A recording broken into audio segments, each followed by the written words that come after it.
What are we doing here? And where are we gonna go? It's like we just woke up one morning and then it's welcome to the show. Don't ask any questions, just go with the flow. Make as much money as you can and try your best not to get broke. Copy everything you see on the TV, from the hairstyles to the clothes, and don't think too often, just do exactly as you're told. And if you ever get confused, then just turn towards the alcohol. You'll still hear your thoughts, then just turn up the radio as you learn to live a lifestyle of drugs, sex, and rock and roll.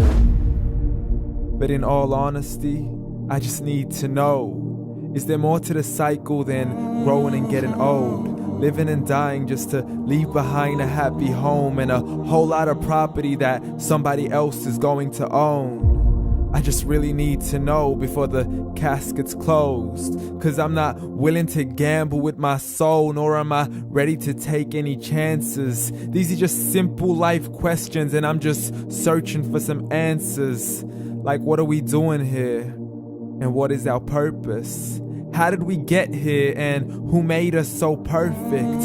And what happens once we go, or is this world all really worth it?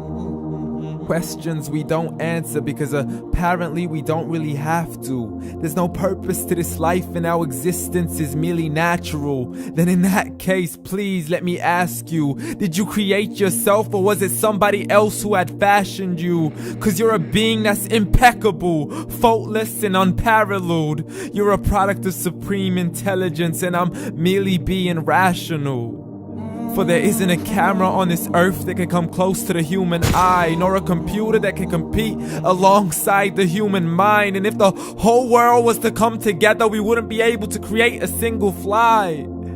So many signs, yet we still deny. As science tries to justify that all this could come from none, when it's a simple sum. 0 plus 0 plus 0 cannot possibly ever give you 1. So from where did all this order come? But everything has its origins, a maker, a creator of its own. I mean, the only reason you're watching this video is because somebody had to press upload. So we can believe in the Big Bang, but I'd rather believe in He who caused it to explode. Allah, the creator of everything along with every single soul. The ever-living, the master, the only one who is in control. Unlike his creation, beyond our imagination. And no, he's not a man, nor does he have any partners in association. He's on his own. And no, he did not ever leave us alone. Just like every manufacturer, he left us with an instruction manual. The Quran and Islam, and I'm sorry to jump to conclusions, but it's the only one possible.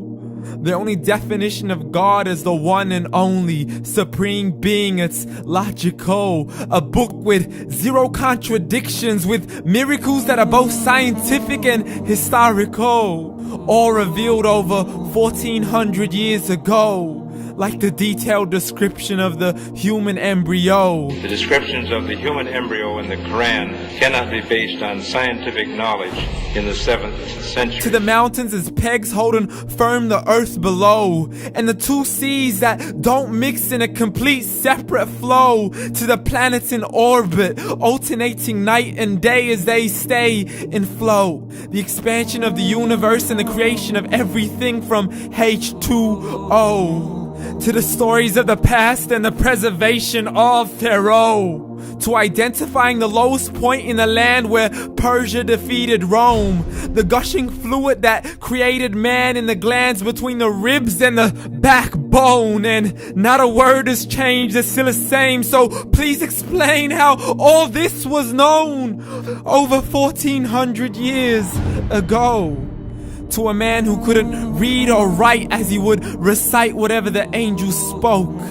And if you still don't believe, please try to come up with something that's even close.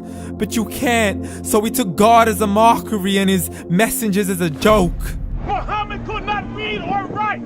How's somebody who can't read or write gonna start a religion? Dismissed his scriptures as legends and tales of the ancient folk as we live life according to our whims, desires, and hopes. saying this life is the only home we will ever know. We will live then die, then simply turn to bones. YOLO! Correction, after the grass dies, the rain arrives and it regrows, and Allah promises to do the same thing to your very soul and bring you back from your very fingertips to your toes, as the all-seeing supreme being watches us so close, and we are surely being tested in our wealth, our health, and our self, and everything that we've been blessed with. So believe, for we will surely be resurrected and be brought back to our Lord and account for every single deed, as He hands us our books and orders us to read. From the bad to the good and everything in between. You yourself are sufficient for your own accountability, so don't be mad at me. You are the one who thought He wouldn't come back to me. I gave you a whole life long to search after me, but you were busy in all that which was temporary. So read, and glad tidings to all those who believed. And if you disbelieve, read. And don't let that day be the first day you find out what your life really means. Read.